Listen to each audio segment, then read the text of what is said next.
আসসালামু আলাইকুম প্রিয় শিক্ষক, আপনি কি ভাবছেন যে কীভাবে লেসন প্ল্যানটা তৈরি করবেন?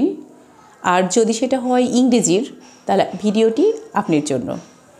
আচ্ছা, ফার্স্ট ওয়ান আমরা দেখে নিব যে লেসন প্ল্যানটা কি, রাইট? ইয়েস, লেসন প্ল্যানটা হচ্ছে গিয়ে আপনি কিভাবে ক্লাস নেবেন তার একটা প্ল্যানিং।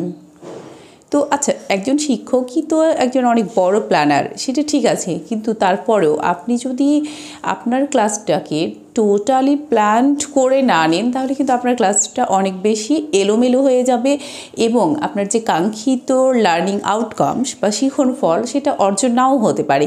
এই জন্য আমাদের করতে হবে কি, একটা কমপ্লিট লেসন প্ল্যানটা ফলো করতে হবে। তো লেসন প্ল্যানটা হচ্ছে যে আপনি ক্লাসে যাওয়ার পূর্বে আপনার time suppose 40 minutes or 45 minutes, কোনো কোনো ক্ষেত্রে 50 মিনিটসও হতে পারে। কিভাবে এই টোটাল টাইমটা আপনি ইউটিলাইজ করবেন, কয়েকটা ধাপে, কোন ধাপে কতটুকু সময় দিবেন এবং কি কি কাজগুলো করাবেন, আপনি কিভাবে মূল্যায়ন করবেন, এই ব্যাপারগুলোই অ্যাকচুয়ালি লেসন প্ল্যান, যেটা আমরা এইরকম একটা পেপারসের মধ্যে আর কি করে থাকি। তো আপনাদের আমি পুরো লেসন প্ল্যানটা দেখাবো A to Z। তো দেখেন যে লেসন প্ল্যান আমরা কেন করি, রাইট? আগের প্রশ্নের উত্তরে এই প্রশ্নের উত্তরটা অনেকটাই চলে এসেছে যে লেসন প্ল্যানটা আসলে আমরা করি যে আপনি একজন শিক্ষক, আপনি এলোমেলো পড়াতে পারেন না, আপনি অবশ্যই অনেক কিছু জানেন, কিন্তু আপনার পড়ানোটা হবে কি সিস্টেমেটিক্যালি। তো সেই ক্ষেত্রে এই কারণেই আমরা কিন্তু লেসন প্ল্যানটা করি যে আমি এখানে সময়ের মধ্যে কমপ্লিট করতে পারবো কি না, বা এখানে কী কী আমি প্রবলেম ফেস করলে সেটা কি করে নেক্সট টাইম ওভারকাম করব, আমরা এগুলোর জন্যই কিন্তু একটা রিয়েল লেসন প্ল্যান তৈরি করি। দেন দেখেন যে লেসন প্ল্যান কিভাবে করতে হবে। এবার চলে আসুন যে অ্যাকচুয়ালি লেসন প্ল্যানটা আমরা কিভাবে করব। তো এইরকম আপনি হচ্ছে লেসন প্ল্যান করার জন্য পেপারস নেবেন। ফার্স্ট ওয়ান, এখানে এটা বলা হয়েছে অ্যাকচুয়ালি যে আপনি লেসন প্ল্যানটা যদি আপনি বিএড শিক্ষার্থী হন বা প্রশিক্ষণার্থী হন, সেখানে কিন্তু আপনাকে এগুলো জমা দিতে হবে। সেটার জন্য একটা পারফেক্ট লেসন প্ল্যান আপনাদের দেখাবো। আর আপনি যখন ক্লাসের জন্য করবেন তখন আপনি এখানে কাভার পেজটা করার কোনো প্রয়োজন নেই। তবে আপনি যদি বিএড শিক্ষার্থী বা প্রশিক্ষণার্থী হয়ে থাকেন, সেই ক্ষেত্রে অবশ্যই আপনাকে কি করতে হবে, এরকম একটা কাভার পেজ তৈরি করতে হবে।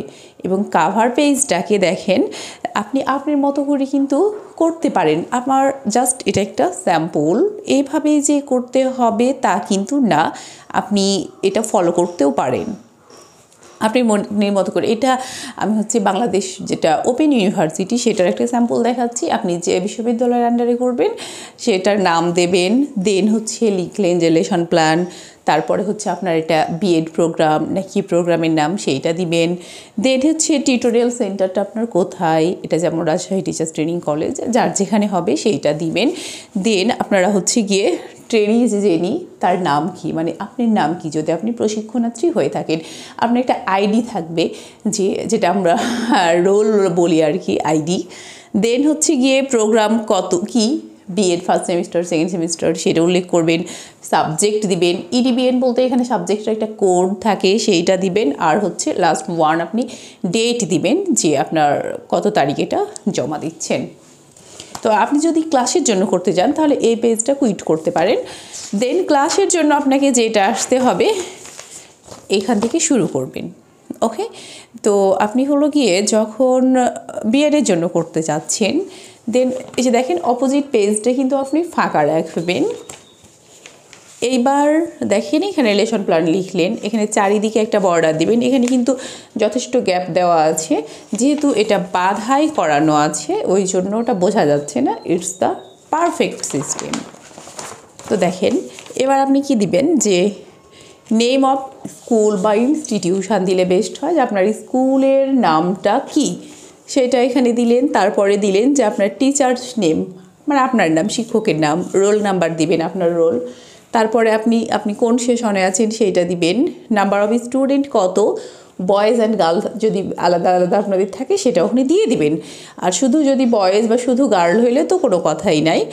অ্যাকচুয়ালি আমরা যখন ক্লাসরুমে যাই বোর্ডের কর্নারে যেটা ইউজ করি সে ব্যাপারগুলো এখানে চলে আসছে, যে ক্লাস কি, 7 বা আপনি যে ক্লাস নেবেন, কোন সাবজেক্টের নিচ্ছেন সেটা দিচ্ছেন, কোন ইউনিটের পড়াচ্ছেন সেটা দিবেন, সাবজেক্ট টাইটেল কি সেটা দিবেন, টাইম দিবেন, আর হচ্ছে ডেট দিবেন। এখন কথা হলো টাইটেলটা আপনি আগেই দিয়ে দিবেন না। আপনি যখন ক্লাসে পড়াতে যাচ্ছেন অবশ্যই টাইটেলটা শিক্ষার্থীদের বিভিন্ন প্রশ্নের মাধ্যমে আমরা কি করব, খুঁজে বের করব, দেন আমরা টাইটেলটা লিখব। ওই জায়গাটা আমরা কিন্তু ক্লাস করাতে গিয়ে প্রথমত ফাঁকা রাখবো। এবার দেখেন যে learning outcomes. Next point, learning outcomes মানে কি, যে আপনার শিখন ফল কি। তো এখানে কি, after completing the lesson students will be able to, শিক্ষার্থীরা কী করতে সক্ষম হবে, read and ask about the passage, এই প্যাসেজটা দ্বারা পড়তে এবং এখান থেকে প্রশ্ন করতে সক্ষম হবে। Use articles in the sentence, সেন্টেন্সে যে আর্টিকেলের ব্যবহারগুলো রয়েছে সেটা তারা হচ্ছে বুঝতে সক্ষম হবে। Make different sentences using article ব্যবহার করে তারা বিভিন্ন প্রশ্ন বাক্য তৈরি করতে পারবে। এবার দেখেন এখানে পসিবল প্রবলেম কী হতে পারে, একটু টাইমিং বলা হয়েছে, যে আসলে সময়ের ব্যাপারটা আমাদের হাতে একটা বড় প্রবলেম, যে একটা এত বড় লার্জ ক্লাস আমরা কি করতে পারি না, সময়ের মধ্যে কমপ্লিট করা আমাদের জন্য একটু ডিফিকাল্টি হয়ে যায়। এবার টিচিং এইডস, অনেক সময় আপনার কিছু আরও এনভায়রনমেন্ট প্রবলেম থাকলে সেগুলো দিবেন। এবার টিচিং এইডসে দেখেন যে আপনি দিবেন যে কী ধরনের উপকরণ ব্যবহার করেছেন আপনি, পোস্টার পেপার থেকে শুরু করে marker, text book, white board, আপনি যা যা ইউজ করবেন সেগুলো দিবেন। এবার ওয়ার্ম আপ অ্যাক্টিভিটি করাতে হবে। ওয়ার্ম আপ অ্যাক্টিভিটির জন্য আপনি বিভিন্ন স্টুডেন্টদের প্রশ্ন করতে পারেন যে what do you see in the poster, যে তোমরা পোস্টারে কী দেখতে পাচ্ছ, বা হচ্ছে বিভিন্ন আপনি যে ছবি দেখাতে পারেন, ছবি বা এরকম করে একটা পেন দেখাতে পারেন, হোয়াট ইজ দিস, এই যে এরকম করে যে বিভিন্ন প্রশ্নগুলো আমরা করে নিব। তারপরে হচ্ছে যে can you see some underlined words, কিছু ওয়ার্ড যেগুলো আন্ডারলাইন করা থাকবে প্যাসেজের নিচে, তোমরা কি সেগুলো দেখতে পাচ্ছ? আচ্ছা দেখতে পেলে বলো তো যে হোয়াট আর দে কল্ড, তারা কি এগুলোকে কি বলা হয়? তখন ওরা বলবে যে এগুলো হচ্ছে আর্টিকেল। তখন আপনি এখানে বলবেন যে আওয়ার টুডেজ সাবজেক্ট, মানে আপনি এবার কী করলেন, টাইটেলটা ডিক্লারেশন করলেন, আমাদের রাইট, তোমরা ঠিক বুঝতে পেরেছো, আমাদের আজকের টপিক হচ্ছে আর্টিকেল, তাই না? এবার নেক্সট চলে যাব আমরা, আবার পরের পেজটা ফাঁকা রাখবো, অপোজিট পেজটা আর কি। পরের পেজে গিয়ে আমরা প্রসিডিউর মানে বিভিন্ন আমার যে কার্যপ্রণালী সেইটাতে আমরা যাব। কার্যপ্রণালীগুলো তো দেখেন যে সেকশান এতে আমরা কি করব, শিক্ষার্থীদের অ্যাটেনশান ড্র করব। এখানে যে তো আপনার রয়েছে যে সেকশন এতে যে ask one of the students, আমরা একজন স্টুডেন্টকে ডেকে জিজ্ঞাসা করব যে আচ্ছা তুমি একটু প্যাসেজটা পড়ে দেখো তো, তারপরে আমরা তাদেরকে কি করতে বলবো, কিছু প্রশ্ন তৈরি করতে বলবো। তারপরে হচ্ছে গিয়ে মনিটর দ্য ক্লাস, আমরা শিক্ষক ক্লাসটা অবশ্যই মনিটর করবো। এটা হচ্ছে সেকশন এ, এবং এখানে কতক্ষণ টাইম লাগবে সবগুলো কিন্তু উল্লেখ করা আছে, 10 মিনিট। আবার এর আগের যে ব্যাপারটা ছিল যে আপনি ওয়ার্ম আপ অ্যাক্টিভিটিতে কতক্ষণ টাইম নেবেন, এটা একটা মোস্ট ইম্পর্টেন্ট থিং, যে ওয়ার্ম আপ অ্যাক্টিভিটিতে আপনি হচ্ছে 5 মিনিটস টাইম নেবেন। এখানে এত বেশি টাইম নেওয়া যাবে না আপনার, কারণ টোটাল টাইমই হচ্ছে কতক্ষণ বলেন তো, 45 মিনিটস। দেন সেকশন বিতে আমরা কি করব, যে আমরা কিছু উদাহরণ দিব, কি সাম এক্সাম্পলস অফ আর্টিকেলের উদাহরণ দিব, and ask them find out, এবং তাদেরকে সেগুলো ফাইন্ড আউট করতে বলবো।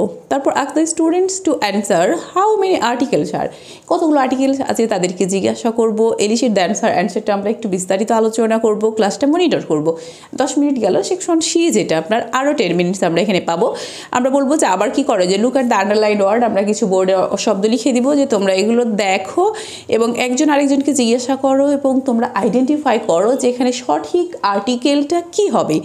দেন আমরা সেগুলোকে বর্ণনা করব এবং স্টুডেন্টকে হেল্প করব যদি তাদের কোনো হেল্পের প্রয়োজন হয়। ওকে, আমরা এবার পরের পেজে চলে যাই।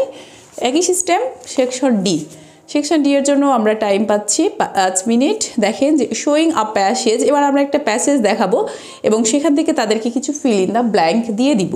মানে অ্যাকচুয়ালি আপনি ক্লাসগুলো কীভাবে 1 বাই 1 কমপ্লিট করবেন এবং লাস্ট ওয়ান ক্লোজিংয়ে এসে আপনি কি করবেন, যে একটা সামারাইজ দ্য লেসনটাকে একটু আবার ব্রিফিং করে সামারাইজ করবেন এবং স্টুডেন্টদের যদি কোনো প্রশ্ন থাকে তাহলে তাদেরকে সেটা জিজ্ঞাসা করবেন যে তোমাদের কি আর কোনো প্রশ্ন আছে। যদি তাদের আর কোনো প্রশ্ন না থাকে আপনি ক্লাস শেষের দিকে এসে কি করবেন, যে এরকম করে একটা বড় পার্ট চিহ্ন দিয়ে দেবেন যে ডু হ্যাভ এনি কোয়েশ্চেন। ওরা যদি বলে আছে তাহলে তো সেটা অ্যান্সার করলেন, আর যদি বলে যে আমাদের কোনো কোয়েশ্চেন নাই দেন আপনি হোমওয়ার্কটা দিয়ে দেবেন। তো হোমওয়ার্ক হিসেবে কি দিলেন, যে make a passage of 10 sentence using article, যে আর্টিকেল ব্যবহার করে 10টা বাক্য লিখে আনবা, এটাই তোমাদের হোমওয়ার্ক। তো এইভাবে আপনি আপনার লেসন প্ল্যানটা শেষ করতে পারবেন। তো প্রিয় শিক্ষকবৃন্দ, আশা করি আপনারা লেসন প্ল্যানটা ইংলিশে কী করে করবেন বুঝতে পেরেছেন। আপনাদের যদি কোনো প্রশ্ন থাকে অবশ্যই কমেন্ট সেকশনে জানাতে ভুলবেন না, আর ক্লাসটি কেমন লাগলো সেটাও জানাবেন। আজ এ পর্যন্তই, আল্লাহ হাফেজ।